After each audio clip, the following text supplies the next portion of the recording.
The Rich and Mike Show, Flagler County's hometown sports show. Here are your hosts, Rich Carroll and Mike Licio. Yes, this is another episode of the Rich and Mike Sports Show. Good Saturday morning, Flagler County. And a good Saturday morning to you, Mike Licio. Hello, Flagler County. Rich, it's almost time for lunch. Yeah, it's lunchtime. Good Saturday. It's good Saturday lunchtime. Should I start saying that? I mean, I go to lunch at 11 o'clock every day at work at the day job anyway. So for me, it is lunchtime. I don't know. Everybody else, it might be figuring out what I'm doing for lunchtime. Yeah. So pretty exciting new time slot for the Rich and Mike Sports Show. Thanks for joining us here right before leading into Fox Sports. And speaking of sports, Mike, a lot going on here locally, including we got this big news yesterday. Number 2, Matanzas, the number 2 seed. They'll host number 7, Ponte Vedra. The Matanzas Pirates are heading to the playoffs. They get a home playoff game after this incredible season that they had. A 21-1. They win the district championship with a 12-1 victory over Ponte Vedra on Thursday. And then we get the announcement that they are the number 2 seed in the area, facing Ponte Vedra again, this time in the first round of the regional playoffs. And Mike, Matanzas is feeling good about themselves. As they should be. They made it through districts with 2 games. They won the first one 16-0, the second one 12-1, so a 28-1 run in districts, and then they'll get to face a Ponte Vedra team who they're quite familiar with. Juliet Fogel had another home run and 6 RBIs on Thursday. Leah Stevens was 3 for 3 from the plate. She allowed 3 hits, so, maybe not the best night in the circle for her. And I mean that sarcastically, by the way. She struck out 11, 1 run on 3 hits in 5 innings, which you would take every time out. But for Leah Stevens, it's not even her best night. But she also won 3 for 3 for the plate with 3 RBIs.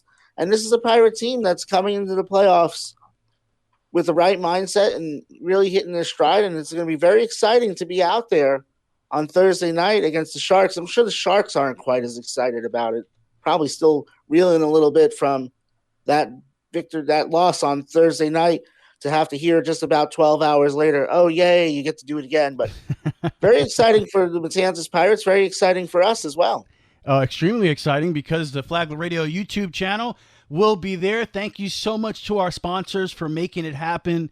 Jennifer Morrison, Adams Homes, Cash It in Pawn, AK Certified Roofing, J. Johnson Law. And Mike, I do want to say we also got an anonymous donation, the $150 entry fee or rights fee to the broadcast that FHSAA, they charge us. An anonymous donor, a contributor, he paid the $150, and he wanted to remain anonymous because he thinks that the spotlight should be on the players on this team and the amazing season that they have had so far leading into the playoffs. So we thank him for getting the ball rolling, because then sales got the ball rolling and sold this thing. So again, J. Johnson Law, AK Certified Roofing, Cash It in Pawn, Jennifer Morrison, Adams Homes, and our anonymous donor, we appreciate you for making it possible for us to broadcast this game coming up on Thursday, May the 8th, because this is a special season that the Matanzas Pirates are having, one of the great seasons that I have seen covering local sports here the past decade. And it's just, and I say it in one of our promos running right now, and I do believe this, sometimes there are just stories that must be told, that local media needs to be on top of and needs to make sure that the community is aware of what's going on here, because this doesn't happen every single year. You're talking about a Matanzas Pirates team, again, that's 21-1, has had this incredible season, has a legendary athlete here locally in Leah Stevens, who's going to be pitching for the number 1 team in the country next year in the Florida Gators. She's leading this team into the playoffs with a cast of characters behind her, a couple other, some other legends as well on this team. They're building up that legendary status with the run that they're on right now. So thank you to the sponsors. It's coming up on Thursday, May 8th, first pitch 7 o'clock, right, Mike, or around 7 o'clock? Yes, the coaches can agree to another time, and the That would have to be approved by the FHSAA, but as of this point, that game is scheduled for 7 o'clock. So 7 o'clock on Thursday, May the 8th. Flagler Radio YouTube channel, the only place in town you're going to be able to watch this unless you show up at the game. And please show up at the game if you can and support the Pirates and this amazing run they're on. But if you cannot make the game, you can watch the game on the Flagler Radio YouTube channel. Again, if you have not already, please subscribe to the channel. We're trying to show the power of local sports and get to 1,000 subscribers. We're getting there a little bit at a time every single day. Thank you so much to everybody who's already done that.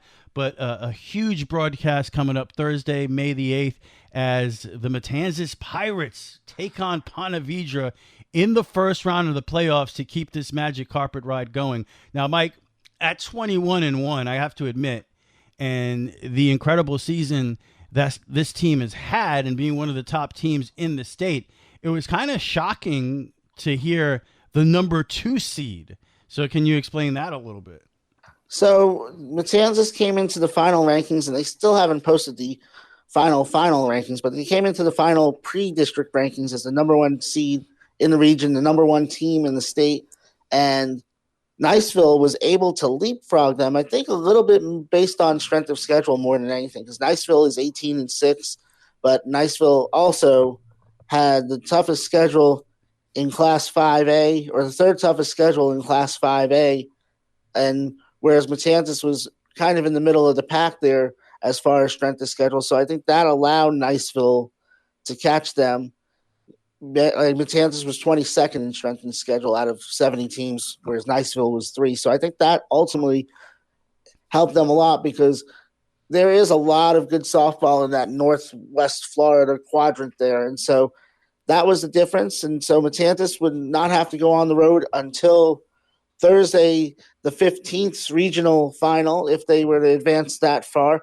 And potentially, if Niceville was upset, they would be home for that one as well. So that's the toughest part, is because at that point, they had home field advantage through the first 4 rounds of the playoffs if they could have held on to that number 1 seed. But as it is, they will definitely have it for the first 2. And then we'll see how it plays out with the other 7 teams in the bracket. The good news is, though, that they are at home. They don't have to make a trip. Last year, they did fall and have to make a long cross-state trip, which happens sometimes. You and I were talking before the show that Menendez, for example, has to go to Fort Walton Beach, so that's not around the corner. So that's fortunate for the Pirates that if they have to make a trip, it wouldn't be till the 3rd round at least. So you take what you can get. You get the home games. You get Ponte Vedra, a team that you're very familiar with. So maybe that's another thing. You know, Gulf Breeze hasn't played Matanzas. They're not really familiar with them. So maybe it works out a little bit in Matanzas' favor in that respect as well.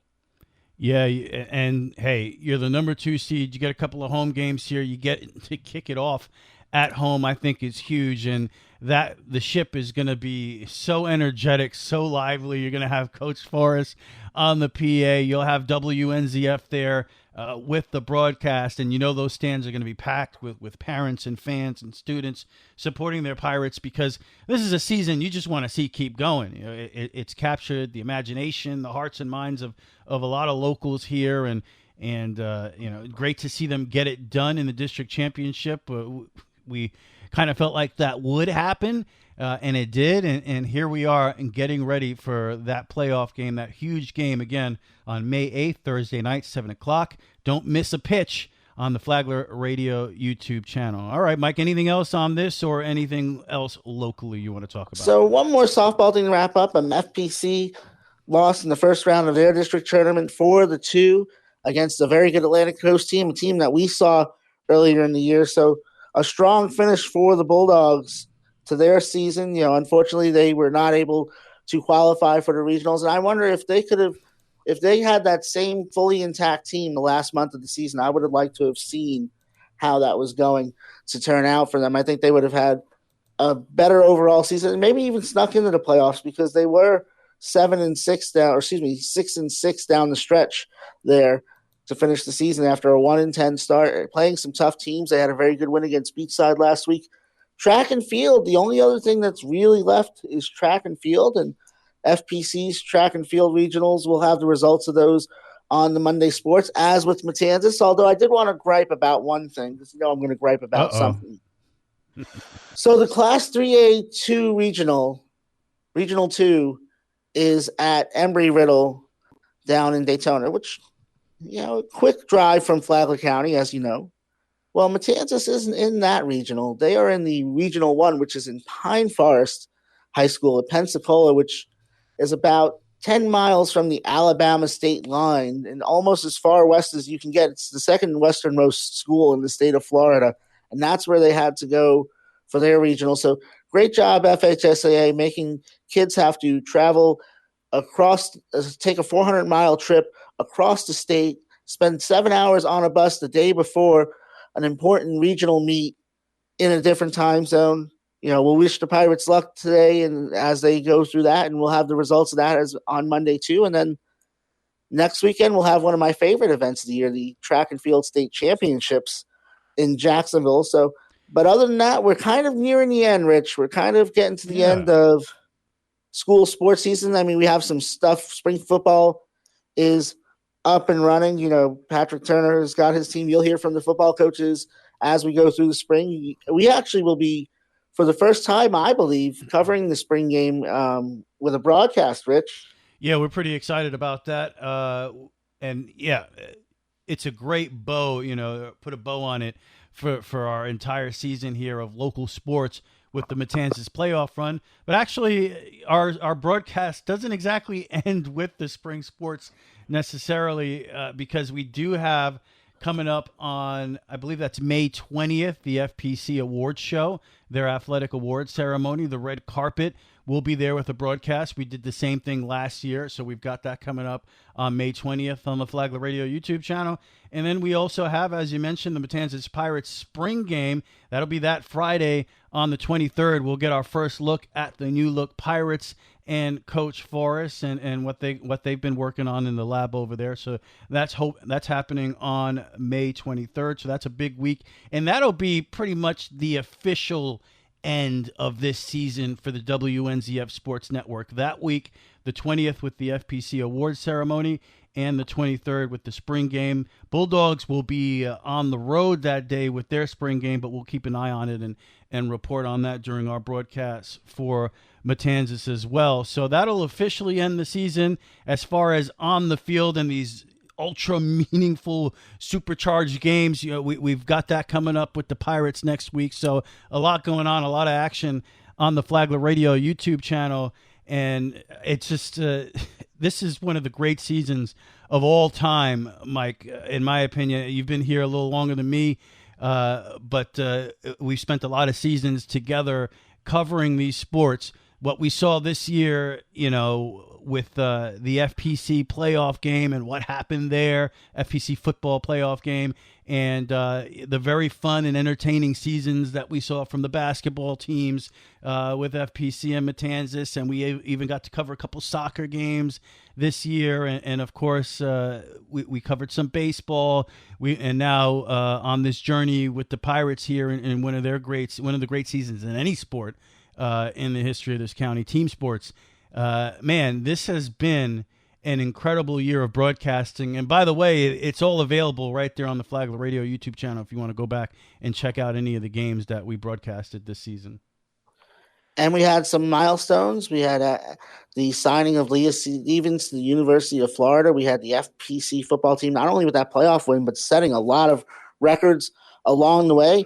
FPC men's soccer with their first win over Matanzas in this decade, and their first win at FPC against Matanzas in nearly 15 years. So we had a lot of milestone moments. And of course, you talked about it. The award show is always a great night. Look forward to catching up with some FPC athletes and reminiscing on state championships, which hopefully we'll add a couple more with track and field this following weekend. And yeah, at 16 years, I think you're right. I think this has been probably the best one. We've seen a lot of things that we hadn't seen before, and the story is not completely written yet.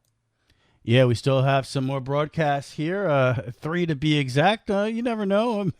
You were asking the question, what happens before the show here? Well, what happens if Matanzas wins? There's going to be another playoff game. Well, there will be another playoff game.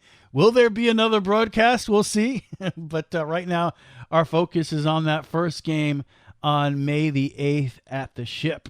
Don't miss a pitch on the Flagler Radio YouTube channel. All right, Mike, anything else going on here locally? I think that's about it for now. I know the rodeo is going on over, I believe, at the fairgrounds this weekend. I might stop by. Yeah, I might stop by tomorrow to watch some bull riding. Sharon's never seen that, Mike. She wants to see the animals, you know. I went once, and for what it cost me to go, I went in Jacksonville with the family. Like, oh, you should go; it'll be fun. And I was like, well, for what I paid here, if I wanted to see a cow for an hour and a half, I could have, for the same price, gone and got to a pretty fancy steakhouse. So. So that was my one experience. That was PBR though. This is not PBR. So this should be fun. I'll look forward to a report back on next Saturday's Rich and Mike Sports Show on how that went. Yeah. I'll let you know. But yeah, that's the Brian Earl Foster Invitational Bull Riding.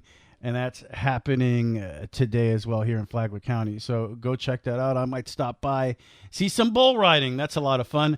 All right, a lot going on the national sports scene. I think the NBA playoffs have been hot fire. Some stuff going on in baseball and anything else Mike Licio wants to talk about here on a Saturday morning. We'll get to that after this. Thank you so much for recommending us to your family and friends. When you need a 30, 60, or 90-minute massage, it's real easy to book your appointment online. MassageByNatalie.org. MassageByNatalie.org.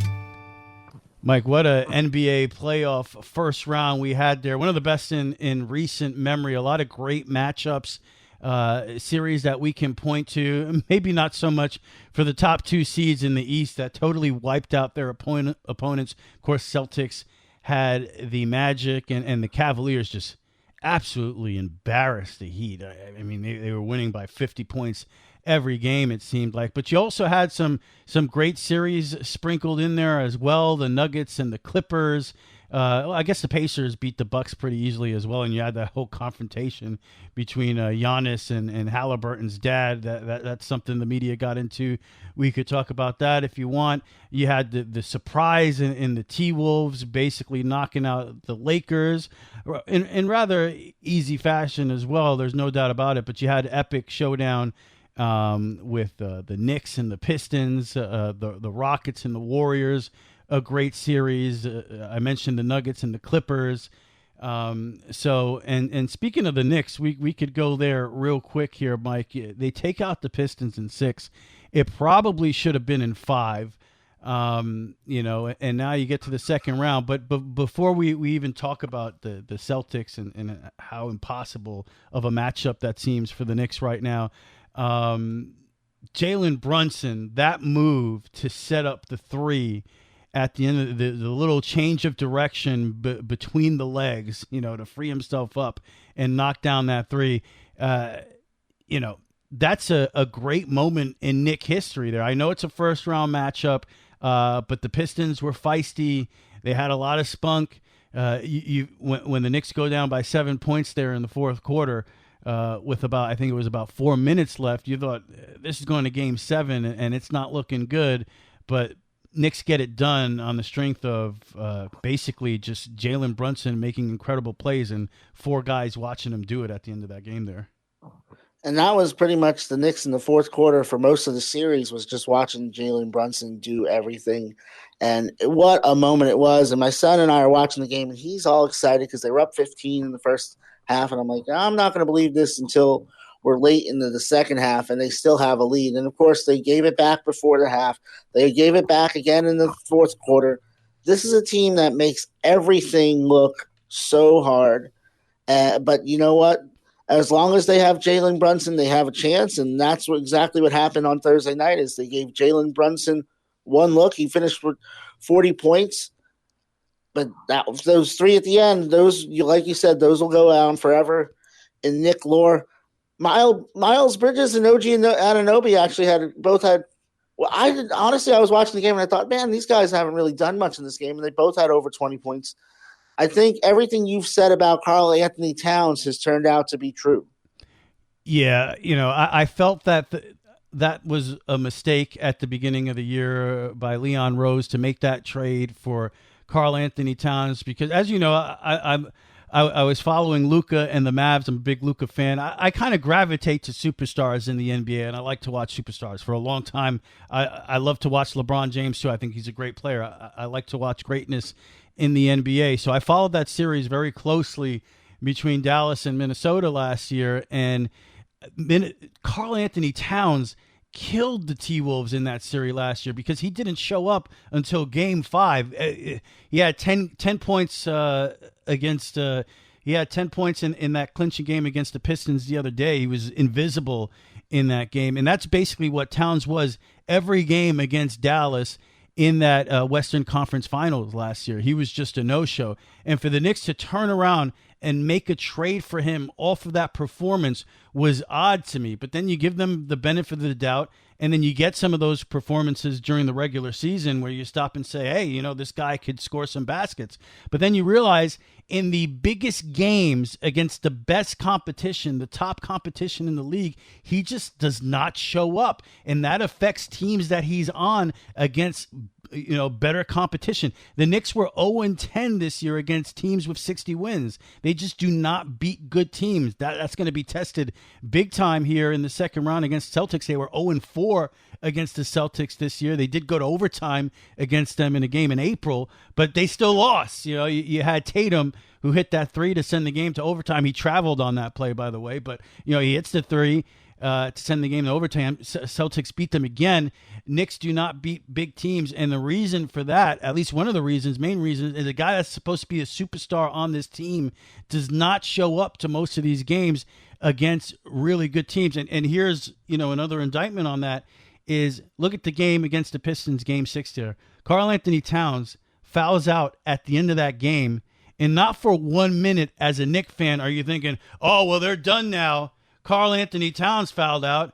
It didn't matter because he was invisible for the entire game. So whether he fouled out there at the end or not, it didn't matter. And that's not how you should feel about a superstar. You should feel like the game is over if your superstar fouled out. And when Karl Anthony Towns fouled out in Game 6, you felt, well, maybe the Knicks are in better shape here because Mitchell Robinson can come in and play some defense. And that's kind of what happened. So I hate to say this, but I feel like Rose ruined this team. We'll see where it goes from here, but this is clearly not the same team that it was last year. They get to the same point. But I don't think you felt the hope. I don't think you feel the hope this year that you felt with last year's team. And you look at Julius Randle and DiVincenzo and what they've helped turn the T-Wolves into, mainly in the second half of the year, because they didn't play well the first half, but they played great in the second half of the year. And then you take into consideration that Ant-Man is taking that next step as a superstar in the league. Minnesota made the right move because that team has an edge that they didn't have the year before against Dallas with Karl Anthony Towns on the team. And I think the Knicks have lost some of that edge. And one more thing on this, and I'll let you take it, Mike. With Karl Anthony Towns, he just, he disappears in the biggest moments. And I don't know if that's ever going to win. And I think when you look at the T-Wolves and the way they're playing right now, the Knicks have lost some of that spirit, some of that edge. And it started with that trade. And I think in the long run, it's going to prove to be the wrong move. He's just that wasn't the guy to make the move on. Well, him and Bridges have both been kind of disappear at times. But even in the game where Towns hit that three late, he was not a factor for about the first 10.5 minutes of that fourth quarter. The Knicks winning this series, though, gets them off the hook for what I thought was an egregious loss. We talk about Leon Rose and the moves he made that I agree with you ultimately are going to hurt this team and show that in the long run that they probably should have kept what they had and, maybe even given up the picks they given up for Bridges were a bit too much. But Tibbs in Game 5, when Hart and Brunson come out, and then he sends them to the scorer's table with about 1:50 left, and then lets the clock run down to 27 seconds before a timeout to finally get them in the game. What are we doing here? This is a team that prided themselves on defense. They struggled defensively this year, which is another indication of how this team has changed. You feel like there's no presence in the middle like there was with Randall, like there was with Hartenstein. This team feels like it has no heart. That's the perception I get of this team. Other than Brunson, there's no heart in this team. That's the other point I wanted to make. Everybody, when talking about Randall, when they made that trade, wanted to make it a negative that, Julius Randall has to have the ball in his hand to be successful. You watch the end of these Knick games right now. Don't you wish you had somebody else that wanted the ball in their hand, that could take the pressure off Jalen Brunson? Hey, you take the ball and do something with it right now. You take the ball and create, like we saw Randall doing in the first round against the Lakers this year.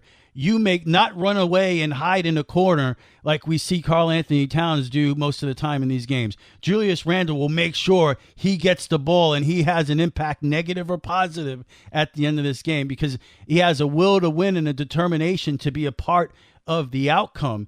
And too many people looked at that as a negative, that he needed the ball in his hands. Well, does it work when the Knicks are built the way they are right now, when only one guy wants the ball in his hands at the end of the game? I don't think so. So I think it was a miscalculation. Bridges, 5 first-round picks, definitely too much. I will say that he played his best basketball of the season in that Pistons series. So that's a good sign. But you can't help but wonder, if they hold on to those 5 first-round picks and Luka is available this year, does that call go to the Knicks instead of the Lakers with all those picks? And maybe instead of Karl Anthony Towns, we have Luka Doncic. So Leon Rose, I think he felt like he had to make something happen now. This is the window now. So we need to, whatever it is, we need to do something now. And that attitude got us Mikal Bridges and Karl Anthony Towns. And right now, I'm not so sure those assets, required that type of payment. So maybe he overpaid Leon Rose. We'll see. But man, very negative, I feel, as a Knick fan, when you should be happy about getting to the second round, right? But it's the 3rd straight year they make the second round, and most likely it's going to be the 3rd straight year they get knocked out in the second round. I'd be surprised if they win more than one game. I think the Celtics win the series in 5. What they were missing last year, or 2 years ago rather, was when Randall was hurt. They were missing somebody besides Brunson they could get the ball to score.